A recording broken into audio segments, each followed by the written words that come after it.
জয়গুরু রিটার্নি YouTube channel আপনাকে স্বাগত, অভিনন্দন, শ্রদ্ধা, প্রণাম ও পবিত্র আনন্দিত জয়গুরু জানাই।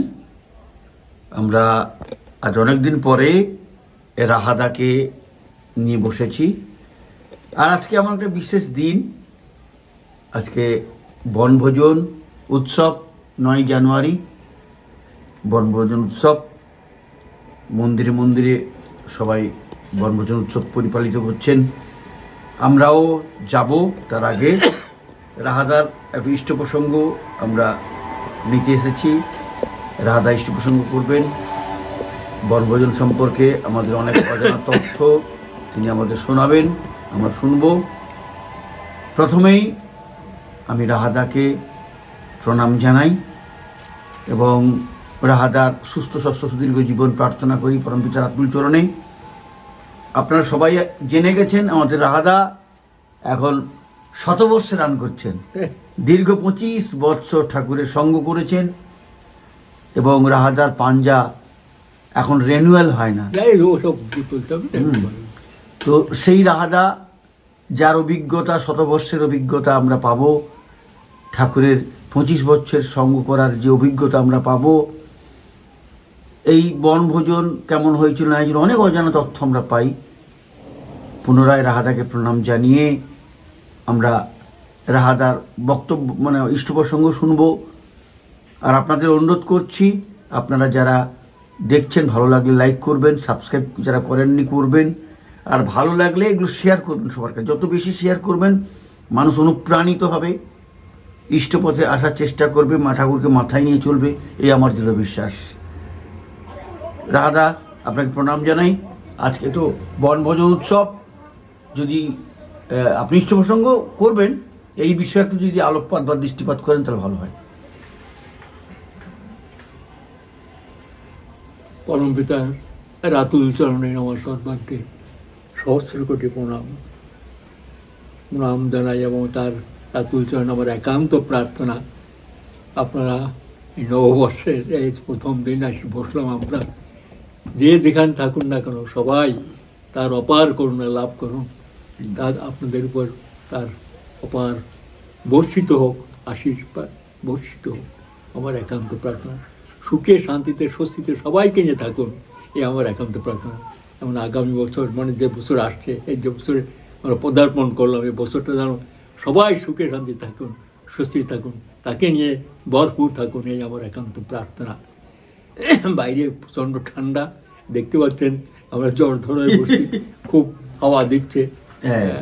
অবশ্য শীতকাল হবেই, আর তাছাড়া আমাদের এখানে একটু বাইরে ঠান্ডাটা খুব বেশি আসছে, তো চারিদিকে মাঠ, এদিকে ওদিকে আমরা দেখতেই পাচ্ছেন আমাকে, আমি কেমন বসে আছি এই শীতের মধ্যে। যদিও রোদ উঠেছে তবুও হাওয়া, এত হাওয়া দিচ্ছে যে ঠান্ডায় আর বুঝতে পারি। তবুও আজ অনেকদিন পরে কামরাদা আমাদের সজীবদা আসছেন, তা একটু আমরা ওই ইষ্ট প্রসঙ্গ নিয়ে একটা আলোচনা করি, বদল থাকি। আবার সবাই মন্দিরে মন্দিরে যাবে, সেখানে আজকে আবার বনভোজন উৎসব হচ্ছে সর্বত্রই। এই বনভোজন আপনারা সবাই জানেন, তবুও আমিও সেটিকে আবার একটু আলোচনা করছি। ঠাকুর যে বছর দেহ রাখলেন, আচ্ছা 1969 সালে, 1969 সালে, হ্যাঁ 1969 সালে, 69 সাল, 69 ঠাকুর 27 জানুয়ারি ইহলীলা ত্যাগ করে তিনি আমার অন্তরালে চলে গেলেন। সেই বছরই এই ঠাকুর তো ওই বছরই বনভোজন উৎসবটা হয়েছিল, যেই দিন কি 69-এই হয়েছিল বনভোজন প্রথম। তার ঠাকুর ওই বিকেলবেলার দিকে, আগে অনেকদিন ধরে তার জীবনের শেষ দিকটাই আর কি, ওই বিকেলবেলায় বেড়াতে বেরোতেন মাঝে মাঝে গিয়ে ওই মানিকপুরে, যেখানে এখন মানিকপুরে ওই বনভোজন যে উৎসব মানে হয় আর কি। মানিকপুরে ওই জায়গাটা ফাঁকা ছিল, আর সেখানে মাঝে মাঝে তিনি গিয়ে বিকেলবেলায় বসতেন, সঙ্গে অনেক ভক্তরা যেতেন, যেখানে গাড়ি করে যেত, আর ঠাকুর গিয়ে বসে থাকতেন সন্ধ্যের দিকে। তারপরে ওই একটা গাড়ি টাড়ি আসতো, দেখতেন খানিকটা যায়। তার পাশেই ছিল মানে ডেগেরিয়া পাহাড়, পাহাড়টার কাছেই খুব সুন্দর পরিবেশ। এখনকার মতো দেওঘর না, আগেকার দেওঘরটা সত্যি তাই নির্জন জায়গা, চারিদিকে এদিকে পাহাড় ওদিকে পাহাড়, এদিকে টেরা ফাঁকা ফাঁকা জায়গা, খুব মনোরম, মানে খুব নির্জন। ঠাকুর মাঝে মাঝে বিকেলবেলায় ওইখানে গিয়ে বসতেন, এই সময় একটু আবার চলে আসতেন, বর্দা নিয়ে যেতেন গাড়ি করে, সঙ্গে অনেকে যাইতেন, অনেক ভক্ত থাকতেন, যে বসে রয়ে এই গল্প সেই গল্প হতো, আবার চলে আসতেন। তো এরকম একদিন 1900 এই বিকেলবেলার দিকে গেছেন, সঙ্গে ঠাকুরের কনিষ্ঠ কন্যা, মানে আমাদের সাধনাদির বোন আর কি, শান্তনাদি, শান্তনাদি দুই বোন তো, সাধনা শান্তনাদি সঙ্গে ছিলেন।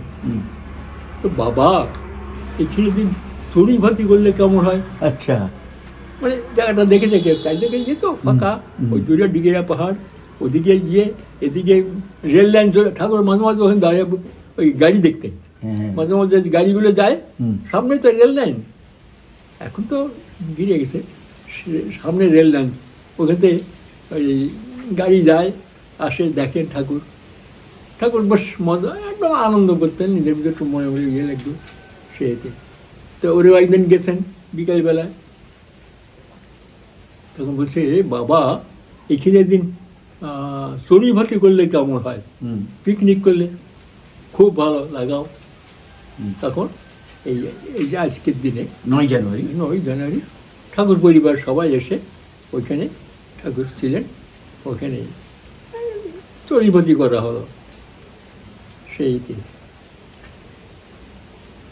তারপর তো ঠাকুর আর কয়েকদিন, 9 জানুয়ারি আর 27 জানুয়ারি আর কি, এই ঠাকুর তো গেলেন, সে সবাই জানেন সেইটি। ওই দিনটা ঠাকুর দেহ রক্ষার পরে একটু হলো, বরদা আসলেন।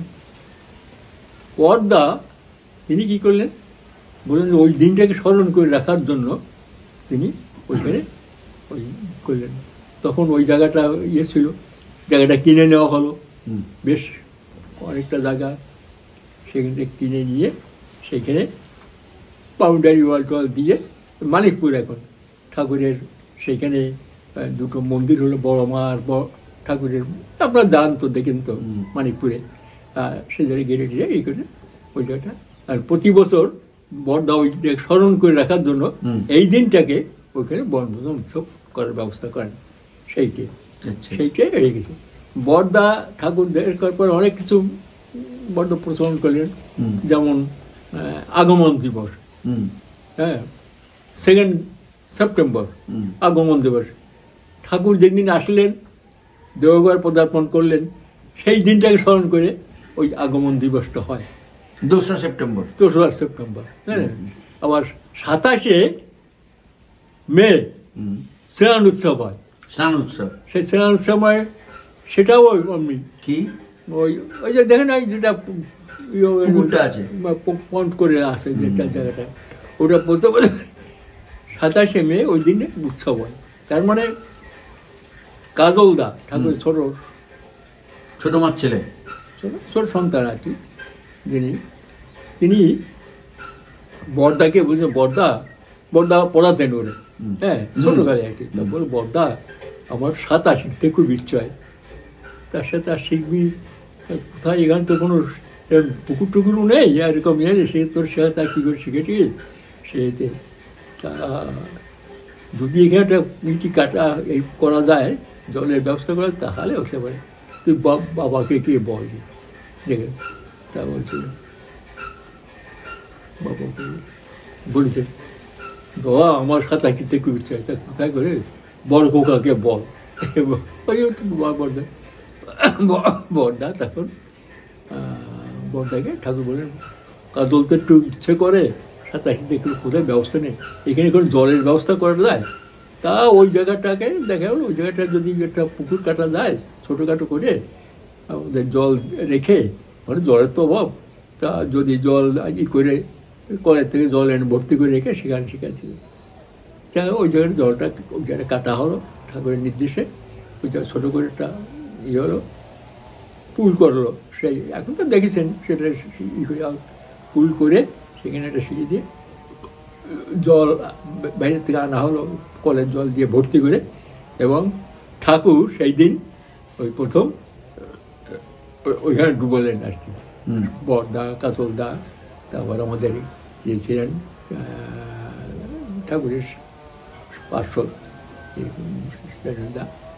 ছিলেন, তো ওই দিনটাকে ঠাকুর বরদা প্রতিপালন করেন, সেই জন্য 27-এ এই 3টে দিন একেবারে বন্ধ আছে। আর কি মাসে 27 মাসে 27শে মে প্রত্যেক বছর দেখবেন স্নান উৎসব, ওই দিন উৎসব করে করা হয় এখন। তো এই 3টে দিন একেবারে বাঁধা, তা আজকে যে বনবন্ধন উৎসব সেইটাকে এখন সব জায়গায় প্রতিপালন করা হয় বা সেটাকে এই দিনটা, এই ধরুন সাধারণত পৌষ মাসে আমাদের দেশে তো বনভোজন করা হয়, তো এই পৌষ মাস এই দিনটা সবাই মিলে আমরা যে যেখানে আছি একটা উৎসব হয়, মনের ভিতরে আনন্দ হয় পরে, এখন এটাও একটা বড় একটা ইভেন্ট আজকে হচ্ছে। আমি পরবর্তীকালে আমি কয়েকবার গেছি,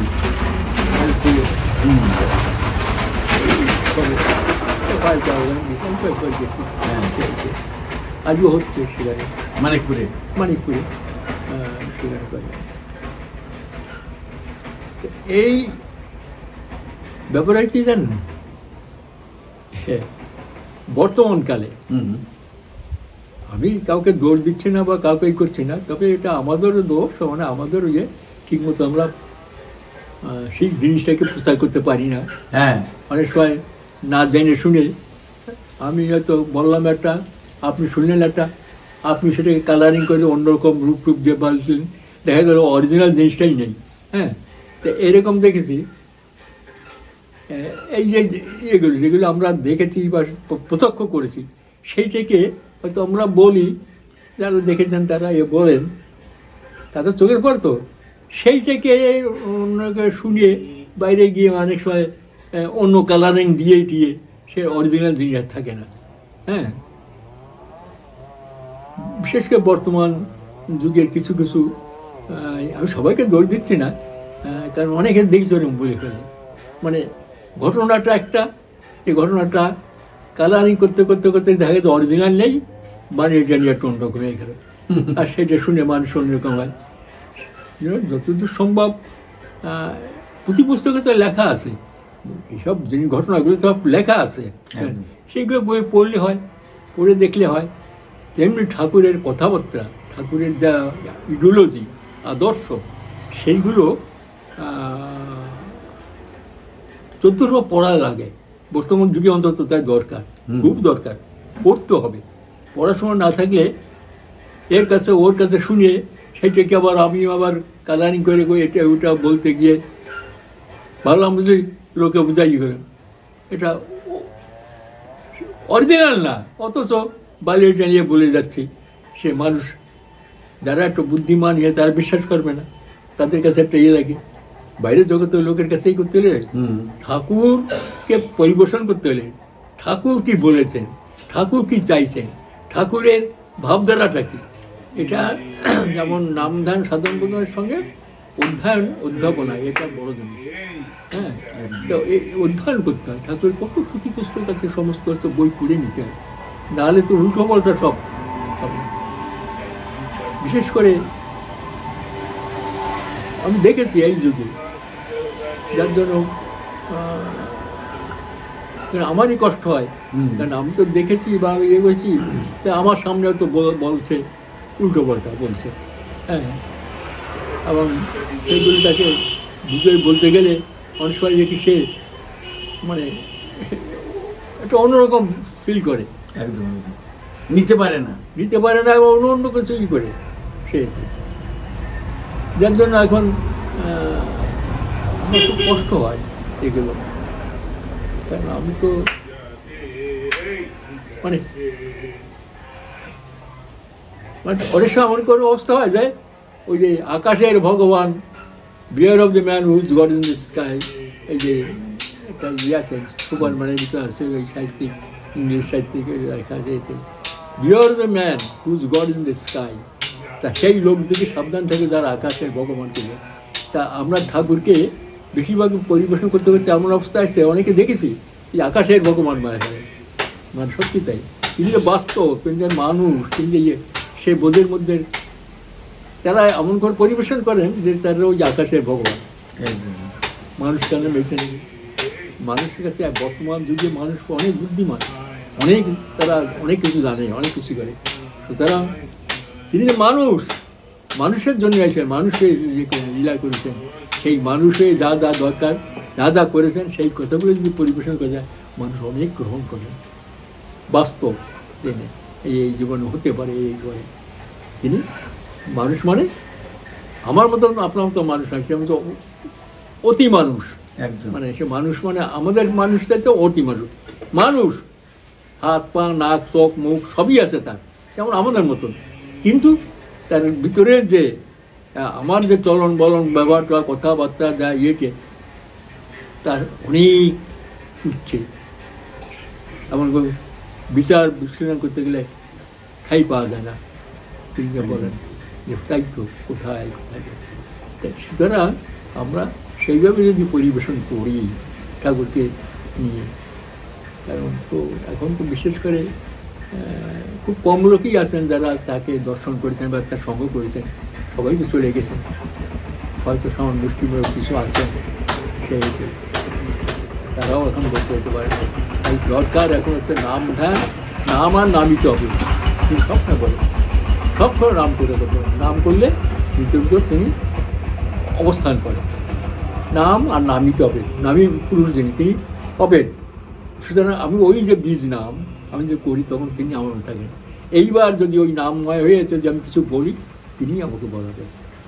আর তা বাদ দিয়ে যদি আমি আমার মতন করে বলতে যাই, আমার প্রবৃত্তি মাফিক কথা বলবো, আমার মতন করে বলবো, দেখা গেল অরিজিনালটা নয়, হ্যাঁ এটা উল্টো বলতে একদম একদম একদম। সেই আমরা চিন্তা করবো সবসময় সেইভাবে চলা, সেইভাবে ব্যবহার করা। সেই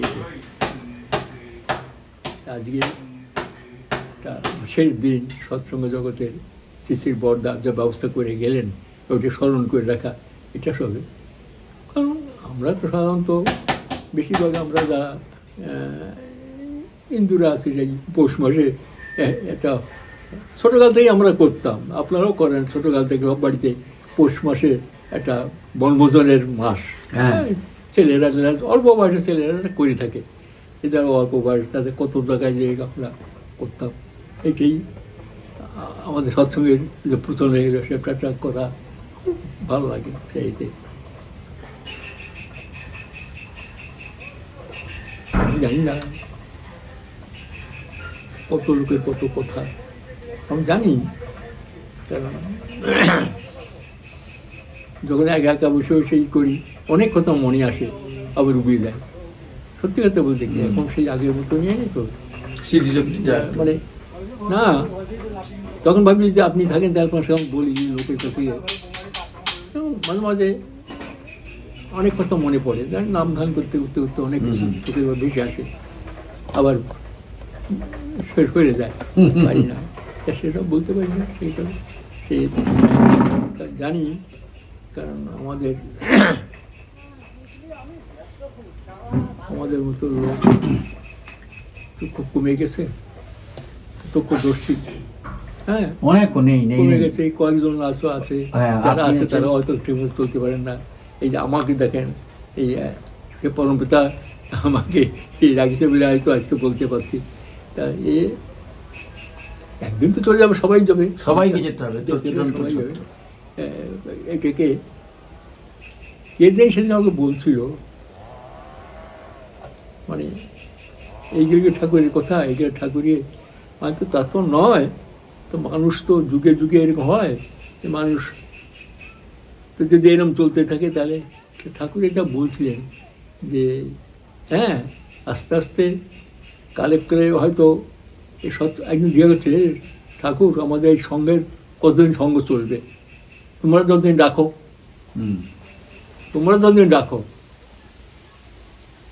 তবে এ কালে কালে ওঠানামা আছে, কখনো অনেক হয়ে যাবে, আবার ফের উঠবে, ওঠানামা করতে করতে, তবে এর 1000 বছর পর্যন্ত এর চলবে। বলছেন যে দেখা যাবে 1000 বছর পরে দেখা যাবে বিশ্বের জনগণনায় এই ভারতবর্ষে আসবে, তারা এই একটু মানে পথ পাওয়ার জন্য তোমাদের কাছে এই ভারতবর্ষের সমস্ত বিশ্বের গুরু হবে, এই বিশ্বের গুরু হবে ভারতবর্ষ, তাদের কাছ থেকে আসবে সত্যিকারের মানে বাঁচা পড়ার পথ জানতে, কী করতে, সুখ শান্তি তোমরাই হবে।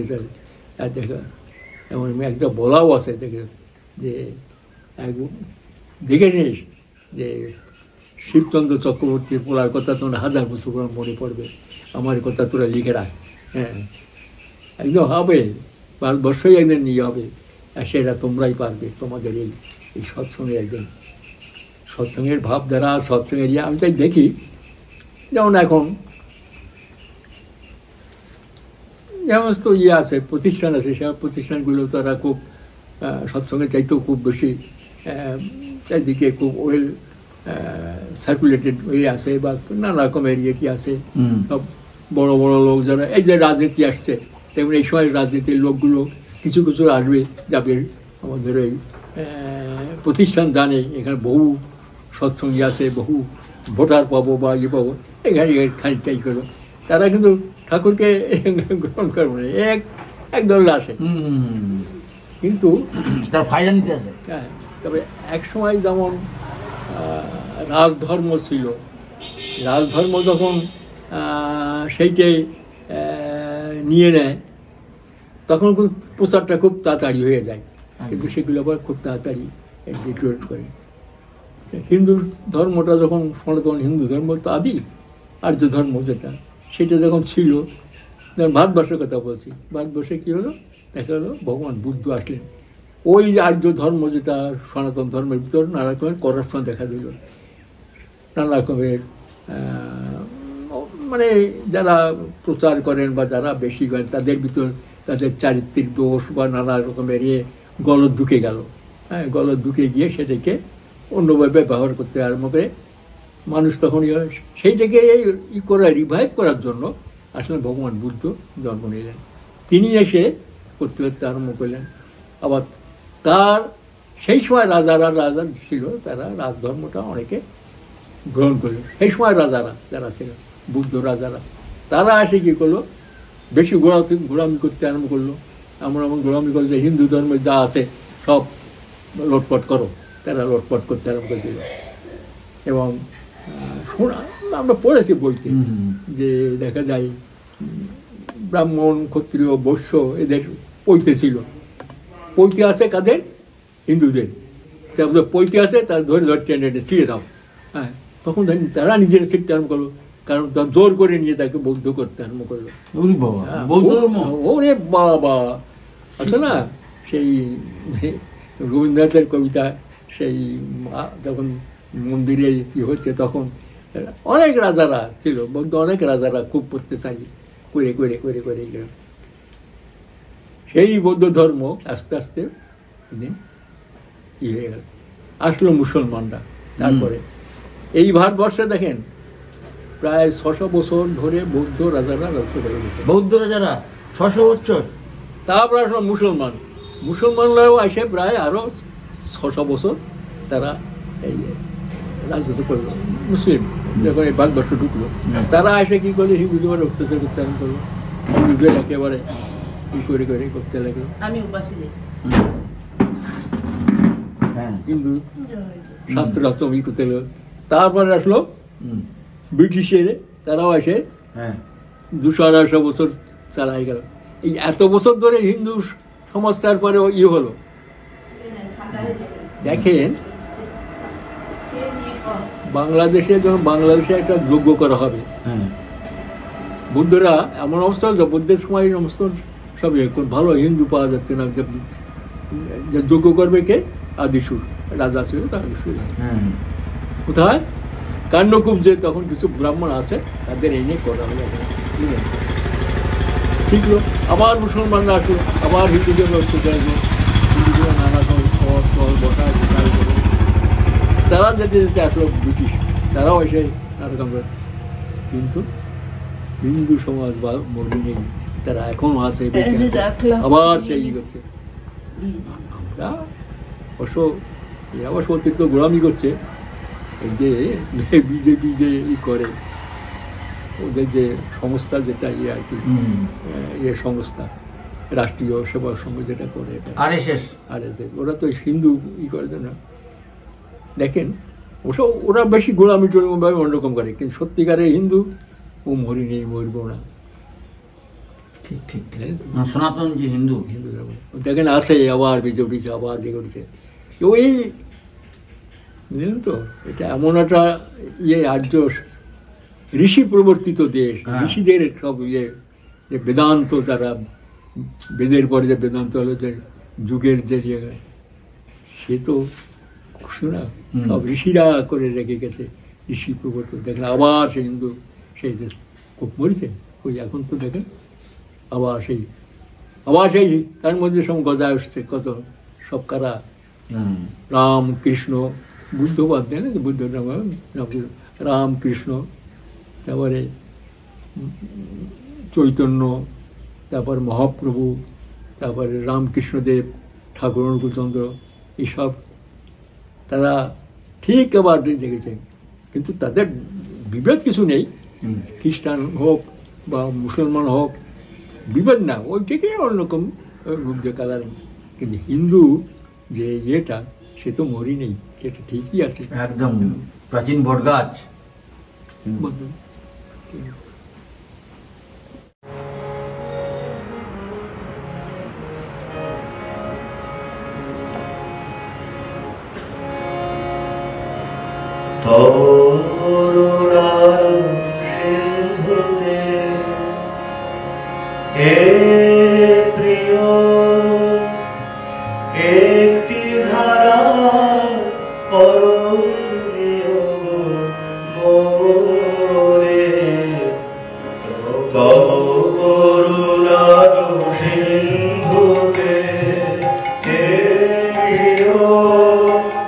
একটি ধারা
আবরিত ভরসা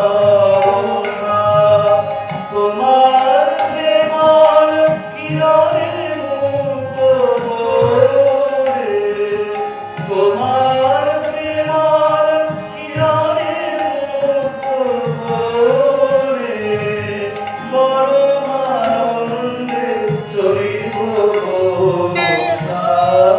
বন্দে পুরুষোত্তম বন্দে পুরুষোত্তম জয় জয় জয় বন্দে পুরুষোত্তম বন্দে পুরুষোত্তম সান্ত্বনা দিতে পারি শরীরিয়ত মরিয়া নিজের যাতনা আছে যত সান্ত্বনা দিতে পারি শরীরিয়ত শত অনাদর লোভিয়া যেন প্রভু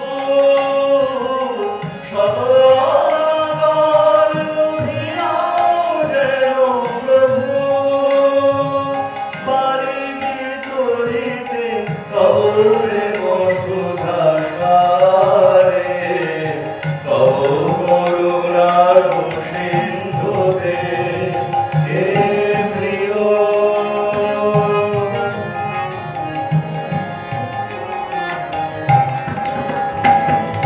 যা কিছু আমার ভারতা সবারই তরে দিলে জানি তুমি প্রাপ্তিতে দেবে ভরে যা কিছু আমার ভারতা সবারই তরে দিলে জানি তুমি প্রাপ্তিতে দেবে ভরে সদাই দয়াল বিহার চেতনে প্রাণে সদাই দয়াল বিহার চেতনে প্রাণে যেন সার্থক হই মহাজীবনের অভিসারে তব করুণার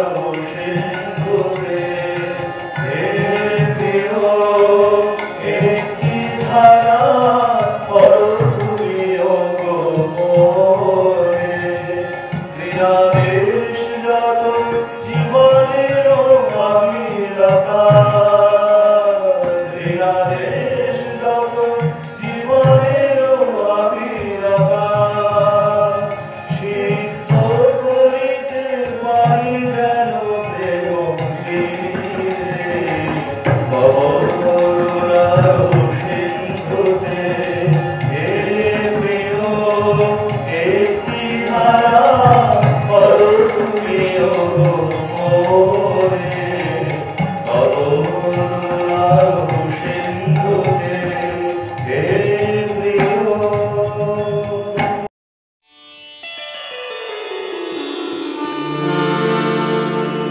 চলেই যদি যাবে তুমি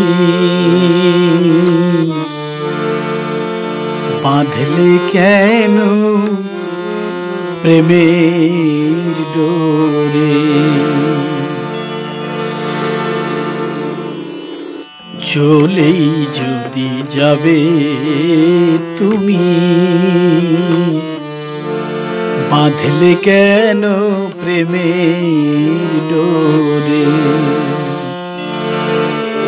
সুখের স্বপনে ডুবালেই যদি সুখের স্বপনে ডুবালেই যদি সুখের স্বপনে ডুবালে যদি এখন কেন কাঁদাও মোরে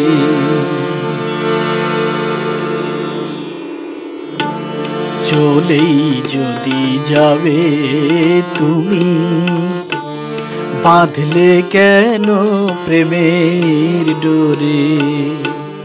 চলেই যদি যাবে তুমি, বাঁধলে কেন প্রেমের ডোরে?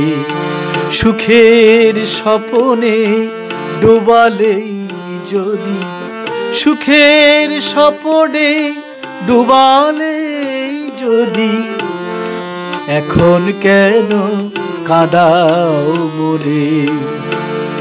চলেই যদি যাবে তুমি, বাঁধলে কেন প্রেমের ডোরে?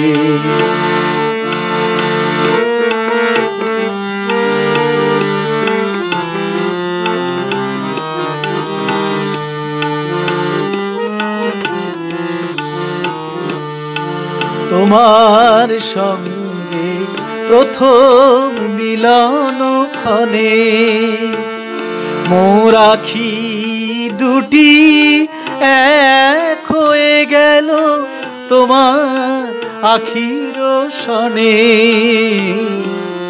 তোমার সঙ্গে প্রথম মিলন ক্ষণে মোর আখি দুটি এক হয়ে গেল তোমার আখির সনে। ভেবেছি তখন সব চাওয়া মন, ভেবেছি তখন সব চাওয়া মন তোমাকেই রবে ঘিরে। আমার মাঝে তোমার আসন রইবে জীবন ভরে। চলেই যদি যাবে তুমি, বাঁধলে কেন প্রেমের ডোরে? সুখের স্বপনে ডোবালেই যদি, সুখের স্বপনে ডোবালেই যদি, এখন কেন কাঁদাও মোরে? চলেই যদি যাবে তুমি, বাঁধলে কেন প্রেমের ডোরে?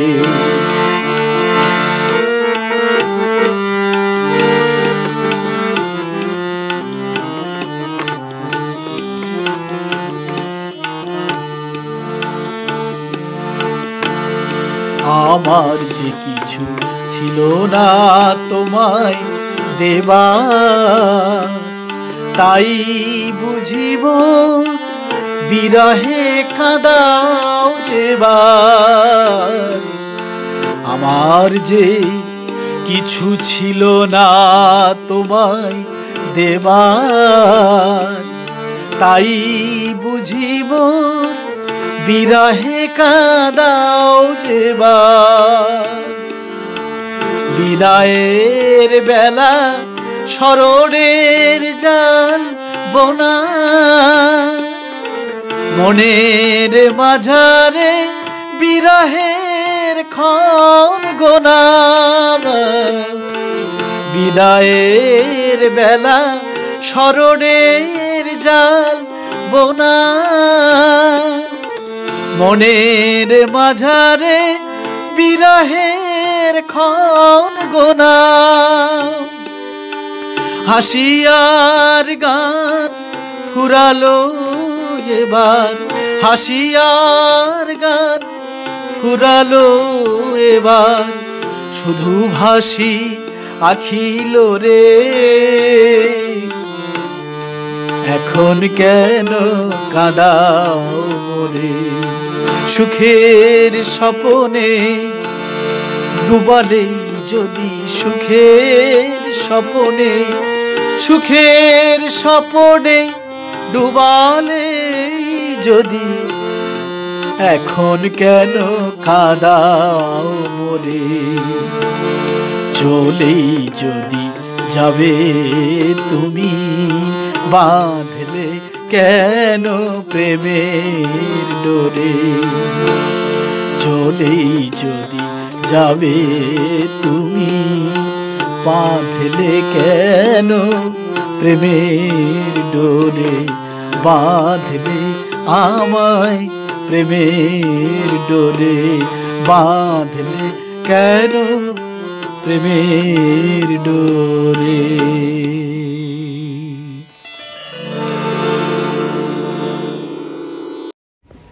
হ্যাঁ বলুন। দেখেন, ধর্ম এক, মত ভিন্ন, ঠাকুর তো বলছেন। একদম একদম। কারণ ধর্ম মানুষের ধর্ম, বাঁচা পড়ার ধর্ম, এইটাই হচ্ছে ধর্ম। তা সেটা হিন্দু, মুসলমান, খ্রিস্টান, জৈন, বৌদ্ধ সবাই তো বাঁচতে চায়, সবাই বাঁচতে চায়। তা ঠাকুর সেই কথাই বলছেন। তা ঠিক। হয়তো মত ভিন্ন হতে পারে, ভিন্নভাবে হতে পারে, গোল কিন্তু ওই একই জায়গায়। তা সুতরাং বিভেদ তো আসতে পারে না। হ্যাঁ, কেন আসবে সেইটি? তো এই যে ভারতবর্ষ, এই ভারতবর্ষ হচ্ছে দেবভূমি, বুঝলেন তো? ঠিক ঠিক ঠিক। কারণ একটা লক্ষ্য করবেন যে যত মহাপুরুষ যারা অবতার পুরুষ, সবই তো প্রায় বেশিরভাগ ভারতবর্ষের ইয়ে। আর যিনি নেই তিনিও একবার ভারতবর্ষের ভিতরে তার আধিপত্যটা বেশি হয়েছে। বুদ্ধদেবের জন্মটা ভারতবর্ষে? ভারতবর্ষ ওই হিমালয়ের কাছে, মোহাম্মদ আরব দেশে, কিন্তু তা মোহাম্মদের যে প্রচারকরা সব এই দেশে চলে আসলো, তারা সব এটে। যিশু তো বেশি করে না, ও জেরুজালেমে, মানে ইসরায়েলে। ইসরায়েল জেরুজালেম যেটা, ওইটা এখানে। তা আর সব মহাপুরুষ তো সব ভারতবর্ষেই তারা তাই এটা ঋষি প্রবর্তিত দেশ। এই ঋষিরা ওই যে দেখবেন বেদান্ত যেটা আর কি, উপনিষদগুলো যদি পড়েন দেখবেন, অন্তত বাংলা যেগুলো অনুবাদিত হয়েছে, তাও তো এখন অনেকগুলো হয়েছে। আগে প্রায় 12খানা, সেই 12খানায় আমরা বেশ পড়েছি। সেইগুলো সব ঋষিরা তারা বনে থাকতেন, তাদের এক এক ধরনের কুঠির থাকতো, এক এক ধরনের এক একটা কী বলে ইয়ে থাকতো, আশ্রম থাকতো। সেখানে তার শিষ্যরা যেত, সেই শিষ্যরা থাকতো, তাদের কাছে থাকতেন, ঘুরতেন। শিষ্যরা নানা রকম প্রশ্ন করতো, আর সেই প্রশ্নের উত্তর ঋষিরা দিতেন। বিভিন্ন ঋষিদের ইয়ে আছে, উপনিষদ পড়লে দেখতে পাবেন, বিভিন্ন উপনিষদের। সেইগুলো হচ্ছে ওইগুলো সবটা তো বাঁচা পড়ার কথা।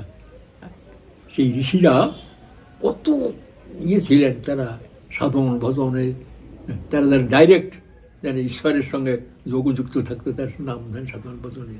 সেইতে তা এই যে বেদান্ত, ঠাকুর বারবার যে বলছে বেদান্তের ইয়ের উপর, বেদান্ত মানে ওই বেদান্ত যেটা আর কি, এই উপনিষদের যুগ আর কি। বেদান্ত বলতে সাধারণত বাংলাদেশে আমরা বলি তিনখানা আকর গ্রন্থ: উপনিষদ, গীতা, শ্রীমদ্ ভগবদ্ গীতা, পতঞ্জল দর্শন। এই তিনটেই হচ্ছে বিশেষ, মানে বেদান্তের অনেক যেটাকে বলে আকর গ্রন্থ। এগুলো পড়া দরকার আছে। ঠাকুর বলতেন সব না পড়লে একটু বোঝা যাবে না সেইতে। আর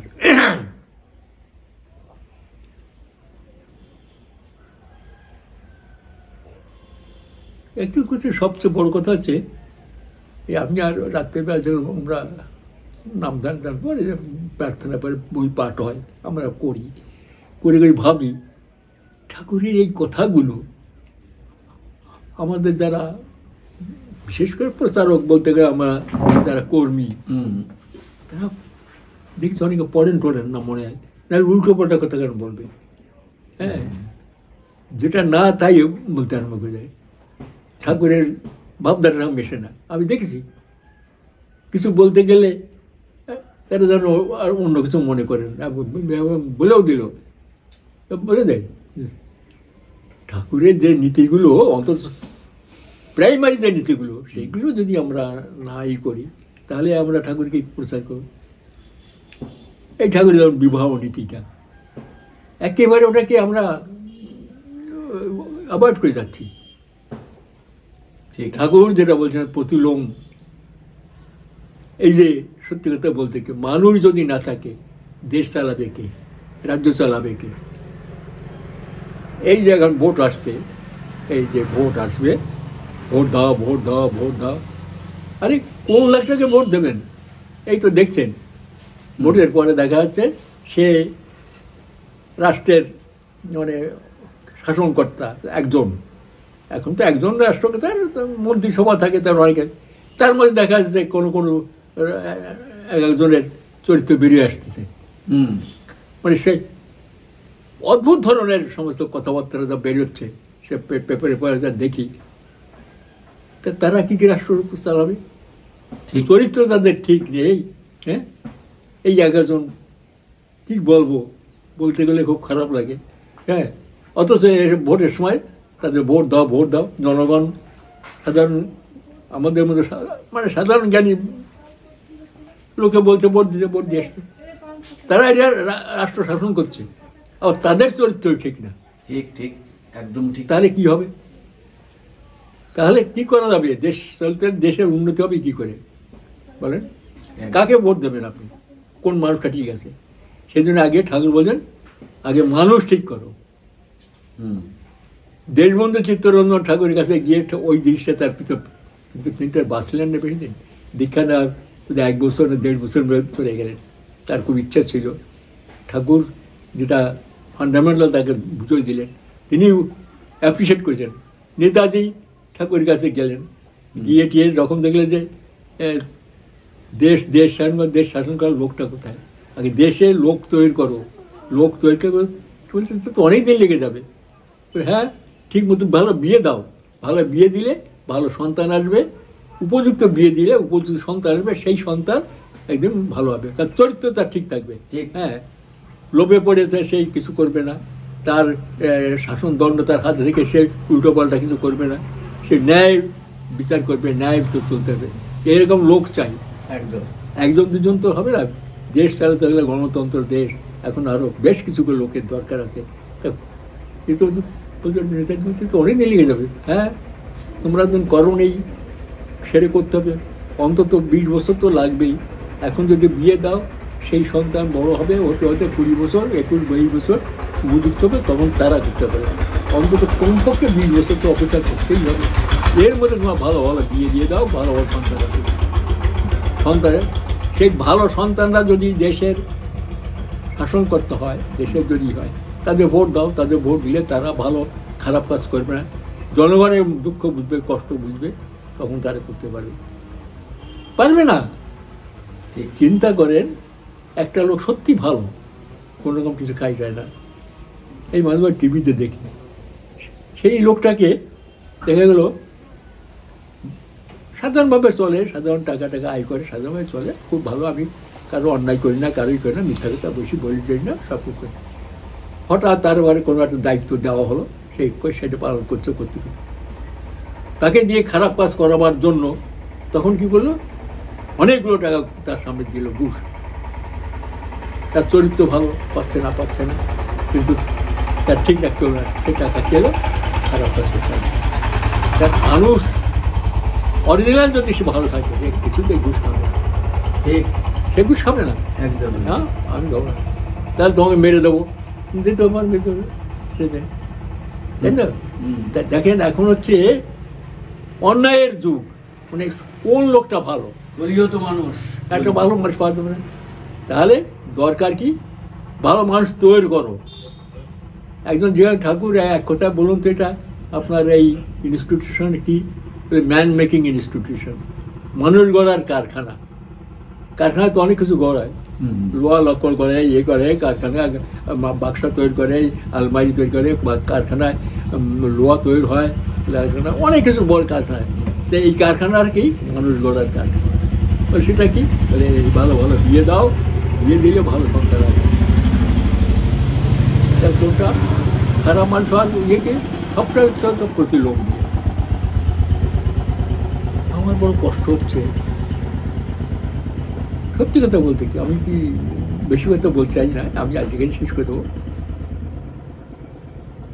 আমরা যারা কর্মী, আমরা অনেকেই এই দিকে অ্যাভয়েড করে যাই। অনেক কর্মীর বাড়ি দেখছি, অনেক প্রতিলম্বী। একদম একদম। আমি কাউকে দোষ দিচ্ছি না, মানে কারবারে ই করছে না, কিন্তু আমি দেখেছি এমনকি আমাদের কর্মীদের মধ্যে তারা অনেকে জানেন না এই বিবাহ নীতিটা ঠাকুরের, সঠিকভাবে জানে না। জানে না।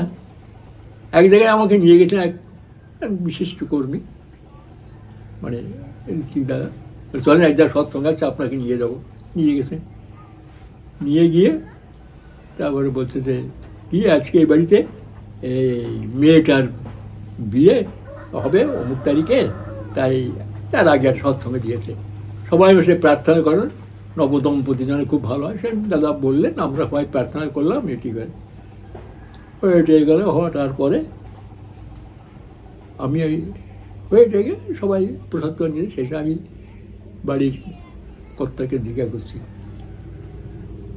যে আপনার মেয়ে কোথায় বিয়ে ঠিক করলেন, কি ছেলে কি করে, যাক জিজ্ঞাসা স্বাভাবিক। আর জিজ্ঞাসা বলে আমাকে তো বিয়ে তো আর আমি আর ই করবো কি, ও চাকরি করে মেয়ে, এক জায়গায় কাজ করে, করতে করতে তার সঙ্গে বিয়ে ঠিক করছে, সেখানে ছেলেরা কি বলে, ছেলেরা সরকার দত্ত টাইটেল না কি বললো, দত্ত ওরা কি বাবা বলতো কি বলছে, ওরা বেনে টেনে হবে কোথায়, বেনে টেনে দত্ত হবে। হ্যাঁ আপনারা তো চ্যাটার্জি, হ্যাঁ আমরা তো চ্যাটার্জি, চ্যাটার্জির মেয়ে এটা ব্রাহ্মণ, উচ্চবর্ণ ব্রাহ্মণ, আপনারা বিয়ে হচ্ছে একটা বেনের ছেলের সঙ্গে, প্রতিলোক ডাহা প্রতিলোক। হ্যাঁ করছে, করে যায়, ওরা করে, একশোয় চাকরি করে, একশোয় থাকবে, করতে গিয়েছে, ভালো থাকলে থাকুক, আপনি দিচ্ছে আমার বিয়ে দিচ্ছে, সে মেয়েরা ঠিক করেছে, নিজেরা ঠিক করে বিয়ে, তারই বিয়ে। আমি তখন সেই নীতি দাদাকে বললাম, আপনি বললেন প্রার্থনা করেন, তার সুখে থাকলেন, এদের বিয়ে দেখে শুনছেন? বলে ও দেখতে গেলে হয় না। হ্যাঁ ওসব অত দেখতে গেলে এইসব এখন হয় না, চলে না। হ্যাঁ, ঠাকুরের ঋত্বিক ঋত্বিক তার বক্তব্য এটা। কি রে বাবা, কি বলছেন আপনি? আমি থম মেরে গেল। তা চিন্তা করেন, তা আমরা ঠাকুরকে কি করে আমরা ঠাকুরের আদর্শ প্রচার করব? তাই সেই জন্যই বলছি, ঠাকুরের নীতি যেগুলো, সেইগুলো অন্তত একটু সৎসঙ্গের মধ্যে হোক বা বাড়িতে হোক বা হোক, একটু সবার মধ্যে একটু ভালো করে ঢুকিয়ে দেওয়া উচিত। বিশেষ করে বিবাহ নীতিটা, ভালো সন্তান না হলে কিছুই হবে না, সবাই কষ্ট পেতে হবে, দেশও যাবে, জাতিও যাবে, সব যাবে ঠাকুরের নীতি। তাই আমি সবার কাছে অনুরোধ করব, ঠাকুরের অন্তত যে সমস্ত ফান্ডামেন্টাল এই ম্যান মেকিং ইনস্টিটিউশন করতে হলে, মানুষ গড়ার কারণা করতে হলে প্রাইমারি থিং হচ্ছে বিবাহ।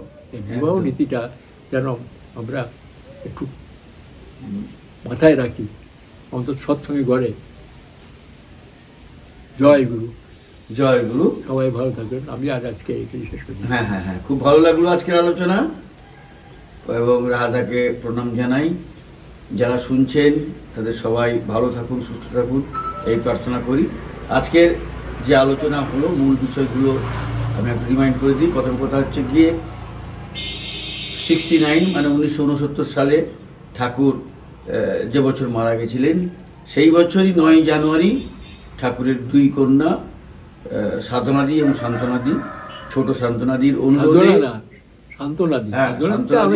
অনুরোধে মানিকপুরে ওই সকালবেলা বা মাঝে মাঝে বেড়াতে যেতেন ঠাকুর, সেইখানেই বনভোজনের ইচ্ছা প্রকাশ করলেন শান্তনাদি। সেই থেকে বনভোজন উৎসব আমাদের শুরু, এবং বরদা স্মরণ রাখার জন্য সে মানিকপুরে জায়গা কিনে এবং বনভোজন অনুষ্ঠান প্রতি বছরই 9 জানুয়ারি করেন। আর বরদা ঠাকুরের যে আগমন দিবস 2রা সেপ্টেম্বর সেটাও পালন করেন। তারপর 27শে মে স্নান উৎসব, কাজলদাকে সাঁতার কাটার ইচ্ছে ছিল বা সাঁতার শেখার ইচ্ছে প্রকাশ করেন, সেই থেকে স্নান উৎসব বরদা পরিপালন করেন। তারপরে ঠাকুরের অনেক কথা রাহাদা বললেন, সবাই শুনলেন। আর বিশেষ করে যেটা অনুরোধ করলেন সেটা হচ্ছে জনমত নির্বিশেষে সবাই ঠাকুরকে মাথায় নিয়ে চলতে গেলে, ঠাকুরের ইচ্ছা পূরণ করতে গেলে, এবং আমাদের সাধনার যে মূল জিনিস মানুষ গড়ার কারখানা, সেখানে আমাদের বিয়েটা ঠিক করে করতে হবে। আর বিয়েটা ঠিক করা হচ্ছে মূল। বিয়ে ঠিক না হলে মানুষ তো তৈরি হবে না। তাই সবার কাছে অনুরোধ, রাহাদার এই যে আবেদন, যে আমরা ঠাকুরের একটু বই পড়াশোনা করলে ঠাকুর সম্পর্কে জানতাম, ঠাকুর কি চাইতেন, ঠাকুরের আদর্শ কি, ঠাকুর কি মানে মূল মোটো কি, সেটা জানতে পারবো। বিশেষ করে বিয়েটা যেন প্রতিলোম বিয়ে না হয়, যেন আমরা সবাই ওই বিয়েটা যেন ঠিকঠাক অনুলোম বিয়ে করি, সবাই ঠিকঠাক করে। এই বিষয়টা রাহাদা বললেন। আমরা সবাই রাহাদার কথা স্মরণ রাখবো, পরিপালন করার চেষ্টা করব। এই অনুরোধ আজ এই বনভোজন উৎসবের দিন সবার কাছে রাখলাম। রাহাদাকে পুনরায় প্রণাম জানাই। আর যারা এতক্ষণ শুনছেন তাদের প্রত্যেকের সুস্থ থাকুন, ভালো থাকুন, এই প্রার্থনা করি পরমপিতার রাতুল চরণে। তাহলে আজ এই পর্যন্ত। জয় গুরু, বন্দে পুরুষোত্তমম।